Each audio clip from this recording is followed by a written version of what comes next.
Halo, selamat datang di channel ini. Anda akan mendapatkan informasi seputar pendidikan tinggi, sukses menjadi mahasiswa, maupun bagi calon mahasiswa Anda bisa mendapatkan informasi tentang perguruan tinggi. Dan juga bagi yang mau lulus ya, Anda mendapatkan tips bagaimana mengerjakan tugas akhir, skripsi, ya, sidang. Dan kali ini saya akan membahas tentang kebijakan Mas Nadiem yang baru beberapa waktu lalu dikeluarkan, yaitu berkaitan dengan perkuliahan nanti di semester ganjil 2020-2021. Ini menarik karena perkuliahan di masa COVID-19 ini ternyata belum selesai. Nah, setelah itu saya akan menyampaikan juga 5 konsekuensi yang harus dihadapi oleh para dosen. Kali ini saya akan menyapa para dosen, kolega-kolega saya, teman-teman para dosen, apa yang harus kita lakukan. Dan para mahasiswa harus tahu juga. Oke? Simak sampai akhir.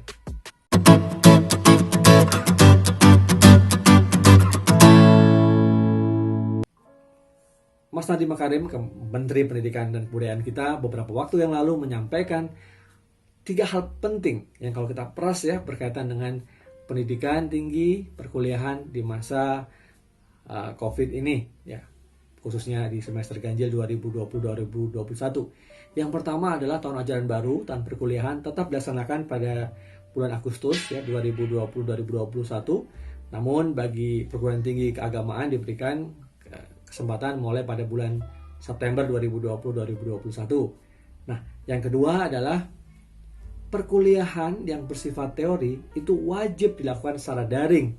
Nah, tahu nih konsekuensinya kan? Kalaupun mata kuliah yang mengandung unsur prakteknya diusahakan untuk dilakukan pada bagian akhir dari semester atau penghujung semester. Hal yang ketiga adalah perguruan tinggi, pimpinan perguruan tinggi diharapkan menyusun protokol kesehatan berkaitan dengan aktivitas mahasiswa. Apabila memang perlu banget mahasiswa itu harus datang ke kampus.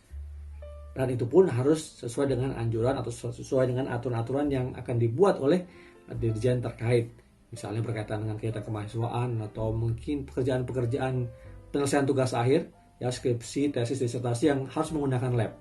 Nah, itu adalah 3 hal esensi dari kebijakan Mas Menteri kemarin, Mas Nadiem Makarim, berkaitan dengan perkuliahan. Nah, sekarang apa dampaknya terhadap dosen? Saya melihat ada 5 hal yang jadi konsekuensi dari kebijakan Mas Nadiem Makarim tersebut. Yang pertama, bagi dosen adalah perubahan mindset. Perubahan mindset seperti apa? Kalau yang lalu, karena kondisi COVID-19, force major kita nggak tahu, tiba-tiba terjadi pandemi kesehatan global, kita dalam situasi mau berubah atau tidak. Kita masih dipaksa untuk mengikuti atau beradaptasi menggunakan perkuliahan daring misalnya, atau blended learning ya, separuh-separuh, ada face to face-nya ataupun bahkan sama sekali ya dipaksa untuk daring. Sama sekali dalam kondisi yang kita nggak tahu apa itu sebenarnya pembelajaran daring ya. Saya yakin sebagian besar dari dosen di Indonesia ini mungkin masih awam terhadap pembelajaran daring, atau mungkin paling tidak mindset kita atau budaya kita masih suka datang ke kelas dan ngobrol, mengajar, bertemu dengan mahasiswa atau mahasiswi. Nah, tapi sekarang dengan kondisi seperti sekarang ini, kita harus berubah mindset kita sebagai dosen bahwa pembelajaran daring itu adalah suatu keharusan. Minimum pembelajaran yang blended ya, blended learning. Mungkin nanti kalau situasi yang sudah memungkinkan ada sebagian menggunakan face to face atau sebagian besar yang lain adalah menggunakan daring. Nah, tapi itu konsekuensi dari kebijakan Mas Menteri itu ya, kalau kita harus berubah mindset kita. Yang kedua adalah kita melakukan refleksi atas semua yang kita lakukan kemarin, yang kita alami kemarin. Tentu tidak mudah ya, berkaitan dengan perubahan mindset tadi. Ya, kita punya mindset yang lama bahwa mengajar harus datang ke kampus. Kemudian kalau kita metode pembelajarannya pun ketika daring kita mungkin tidak punya kompetensi itu. Trial and error. Kita hanya mencoba, salah lagi, kita coba lagi. Kita coba ini, belum tepat, coba yang lain lagi. Kita melakukan learning by doing. Satu proses ya, pembelajaran yang terseok-seok, tertatih-tatih, tapi akhirnya dipaksa juga karena kondisi, situasi, dengan keterbatasan dari sana-sini, fasilitas yang diberikan oleh kampus, baik ada ataupun tidak, mungkin terbatas supportnya juga, mahasiswa juga mungkin juga menghadapi halangan. Nah, hal-hal seperti itu kita list. Apa saja yang menjadi kendala kemarin dan kita berusaha untuk mengatasinya ke depan. Nah, itulah refleksi agar kita berubah untuk menghadapi langkah ke depan yang lebih baik. Konsekuensi yang ketiga adalah penguasaan kompetensi baru. Penguasaan kompetensi baru merupakan satu keharusan. Setelah kita mengubah mindset kita melakukan refleksi apa yang telah kita lakukan kemarin, kita berinvestasi terhadap pendidikan, terhadap skill kita, ya, kemampuan kita, keterampilan kita, kompetensi kita terhadap hal-hal yang baru, khususnya yang berkaitan dengan pembelajaran daring.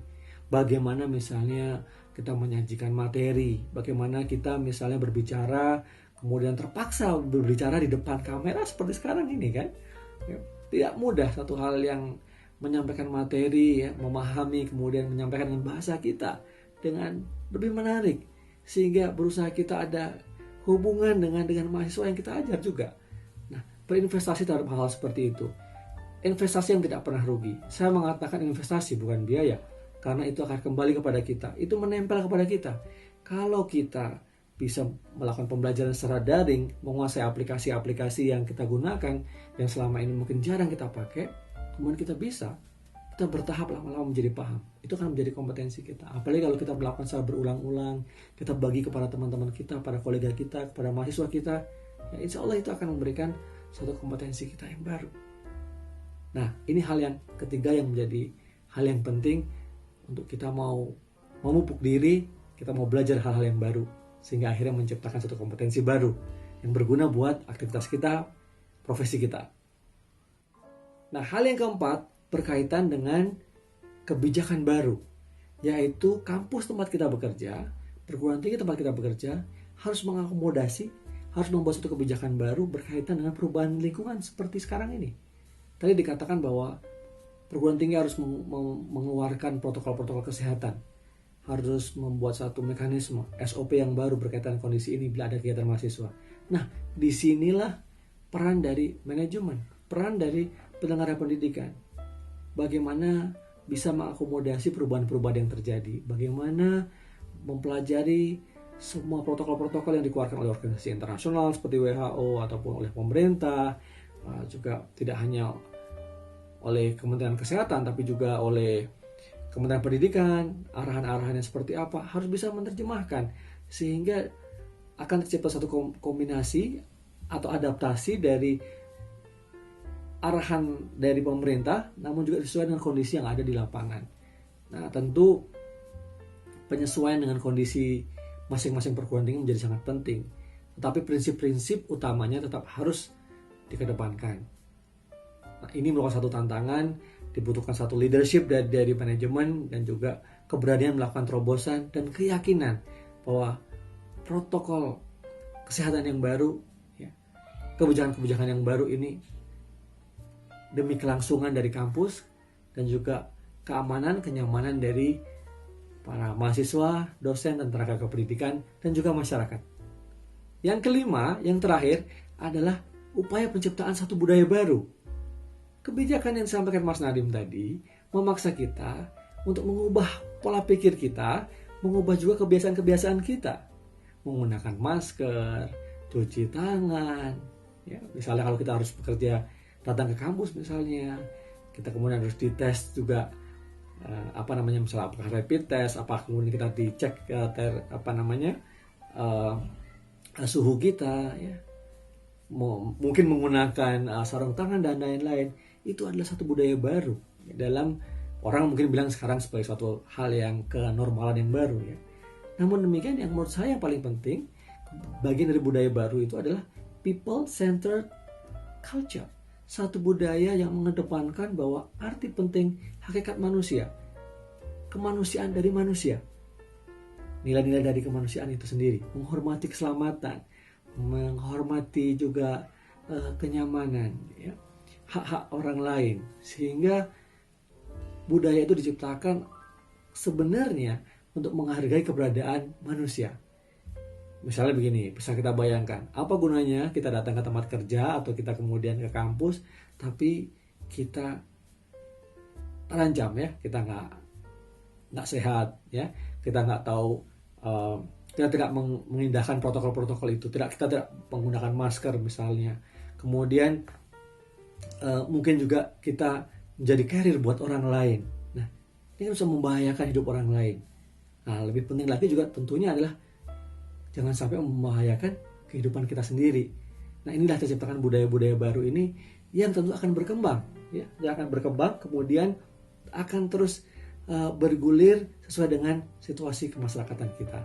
Itulah tadi 5 konsekuensi yang dialami oleh dosen dan juga oleh penyelenggara pendidikan berkaitan dengan kebijakan yang dikeluarkan Mas Nadiem Makarim tentang perkuliahan di semester ganjil 2020-2021. Apabila Anda punya komentar atau Anda menganggap bahwa informasi ini penting, ya, bermanfaat, silahkan like, subscribe, dan juga berikan komentar. Jangan lupa share kepada teman-teman yang mungkin mendapatkan manfaat dari informasi ini.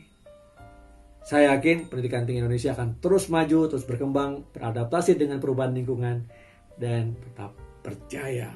Sukses buat kita semua. Salam.